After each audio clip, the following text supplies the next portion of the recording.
పరమశివుడు అష్టమూర్తి తత్వంతో ఉంటాడు.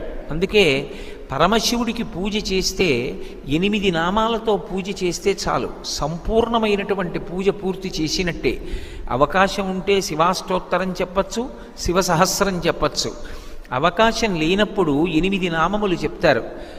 ఓం భవాయ దేవాయ నమః, శర్వాయ దేవాయ నమః, ఈశానాయ దేవాయ నమః, పశుపతే దేవాయ నమః, రుద్రాయ దేవాయ నమః, ఉగ్రాయ దేవాయ నమః, భీమాయ దేవాయ నమః, మహతే దేవాయ నమః. అమ్మవారికి కూడా ఇక వేరు నామాలు చెప్పరు.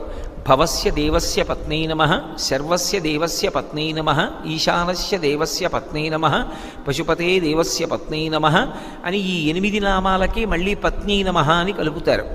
ఈ 8 నామాలతోటి తెల్లటి బియ్యాన్ని నీటితో తడిపి ఒక్కొక్క గింజ వేస్తే చాలు, శివార్చన పరిపూర్తి అయిపోయినట్టే.